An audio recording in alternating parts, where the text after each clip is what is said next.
আজকে আমরা যে গ্রামের গল্পটা শুনব তার নাম কালীগঞ্জ।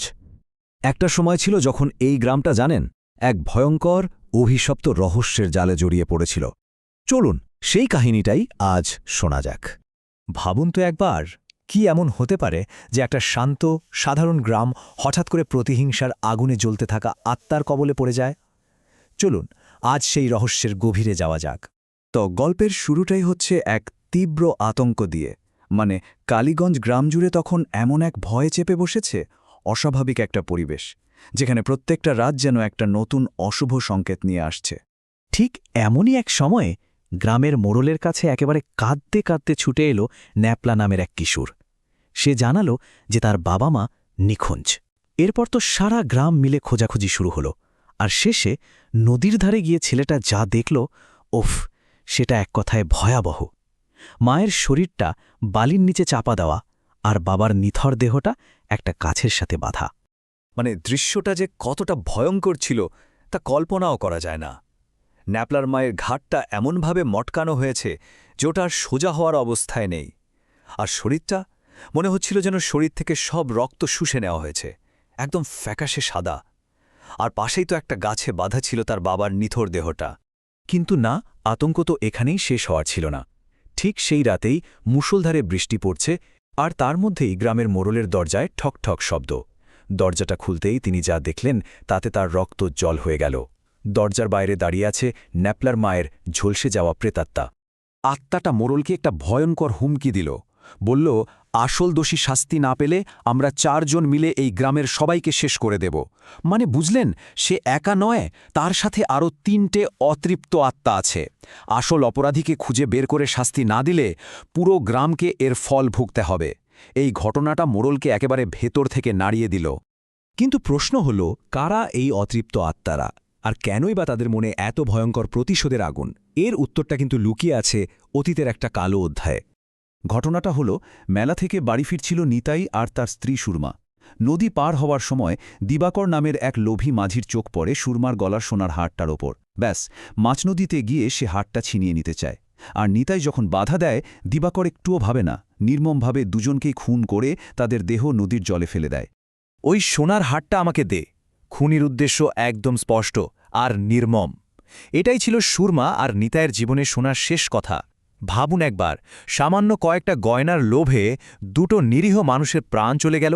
তো গ্রামের পরিস্থিতি যখন একেবারে হাতের বাইরে চলে যাচ্ছে, তখন মোড়লের শেষ ভরসা বলতে এক শক্তিশালী গুণিন আর তার ছেলে।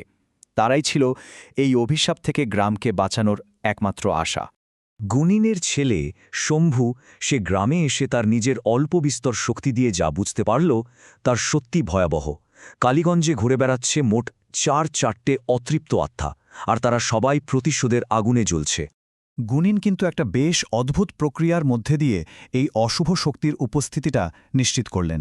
তিনি প্রথমে বালির উপর গ্রামের নাম লিখলেন, তারপর একটা হাড় রেখে মন্ত্র পড়লেন, আর শেষে কেন্দ্রে রাখলেন একটা কালো পাথর। আর আশ্চর্য ব্যাপার হলো, পাথরটা নিজে থেকেই সরে গেল, যেটা আসলে গ্রামে এক ভয়ঙ্কর দানবীয় শক্তির উপস্থিতির জানান দিচ্ছিল। তো সবটা নিশ্চিত হওয়ার পর এবার সময় হল সেই অশুভ শক্তিগুলোর মুখোমুখি হওয়ার। গুণিনের ছেলে শম্ভু একাই আত্মাদের ডাকার জন্য তৈরি হতে লাগল। বলতে গেলে পুরো গ্রামের ভাগ্য এখন তার উপরেই নির্ভর করছিল। আর শম্ভু যেই না তার কাজ শুরু করল, অমনি শুরু হয়ে গেল এক ভয়ঙ্কর লড়াই। আত্মারা প্রথমে একটা বিড়াল, তারপর একটা বিশাল অ্যানাকোন্ডার রূপ নিয়ে আক্রমণ করল।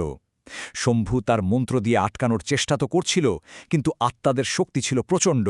আর শেষে একটা ধরালো কাস্তে শূন্যে ভেসে সোজা তার দিকে তেড়ে এলো। ঠিক যে মুহূর্তে কাস্তেটা শম্ভুকে আঘাত করতে যাবে, ঠিক তখনই তার বাবা, সেই মহান তান্ত্রিক নিরানন্দ গুণিন, সেখানে এসে হাজির হলেন। তিনি তার শক্তিশালী মন্ত্র আর একটা লাল সুতো দিয়ে আত্মাগুলোকে বেঁধে ফেললেন, আর ছেলেকে একেবারে সাক্ষাৎ মৃত্যুর হাত থেকে বাঁচালেন। আত্মাগুলোকে বন্দি করার পর গুণিন তাদের কাছে জানতে চাইলেন যে তারা কি চায়। উত্তর এলো একটাই, প্রতিশোধ। তাদের হত্যাকারীর শাস্তি না হওয়া পর্যন্ত তারা শান্ত হবে না। তো এবার আসল দোষীকে খুঁজে বের করার পালা। কিন্তু প্রশ্ন হল, সেই হত্যাকারীকে খুঁজে পাওয়া যাবে কিভাবে? আত্মারা জানালো, তাদের একটা মানবদেহের প্রয়োজন, যার উপর ভর করে তারা সত্যিটা বলতে পারবে। আর এই ভয়ঙ্কর ঝুঁকির কাজটার জন্য গুণিনের ছেলে শম্ভু সাহসের সাথে নিজেকে এগিয়ে দিল। গোটা গ্রাম তখন একদম রুদ্ধশ্বাসে অপেক্ষা করছে। কে সেই মানুষটা যার পাপের জন্য আজ পুরো গ্রাম অভিশপ্ত? শেষ পর্যন্ত কি আসল সত্যিটার সামনে আসবে? শম্ভুর দেহে ভর করার পর আত্মারা গ্রামবাসীদের নিয়ে সোজা চলল গ্রামের সবচেয়ে ধনী লোক দিবাকর মাঝির বাড়ির দিকে। আত্মা আবিষ্ট শম্ভু তখন চিৎকার করে বলছে, ও আমাদের নির্মমভাবে হত্যা করেছে। ওর চিলেকোঠার ভরে গয়নায় ভরা একটা সিন্দুক আছে। মানে দিবাকরকেই সে হত্যাকারী হিসেবে অভিযুক্ত করল, আর তার বাড়িতে লুকানো গয়নার কথাও ফাঁস করে দিল। হ্যাঁ, সেই খুনি আর কেউ নয়, দিবাকর মাঝি, যে টাকার লোভে একদিন নিতাই আর সুরমাকে খুন করেছিল। আর শুধু তারাই বা কেন, গ্রামের আরও অনেক অসহায় মানুষকে সে একইভাবে হত্যা করেছে তাদের সব কিছু লুট করার জন্য। দিবাকর তো প্রথমে সব অভিযোগ অস্বীকার করতে লাগল, কিন্তু যখন আত্মাবিষ্ট শম্ভু শুধু একবার ছুঁয়েই তার তালা দেওয়া সিন্দুকটা খুলে ফেলল, তখন সে ভয় পেয়ে গেল। আর শেষে যখন শম্ভু তার গলা টিপে ধরল, তখন প্রাণের ভয়ে দিবাকর তার সমস্ত অপরাধ একে একে স্বীকার করে নিল।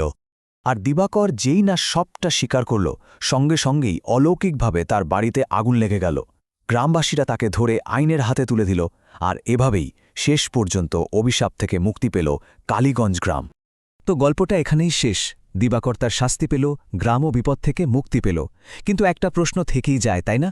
এই জাগতিক শাস্তি কি সত্যিই পারলৌকিক আত্মার কষ্টকে শান্ত করতে পারে, নাকি তাদের যন্ত্রণা অন্য কোনো রূপে অন্য কোথাও অপেক্ষা করে?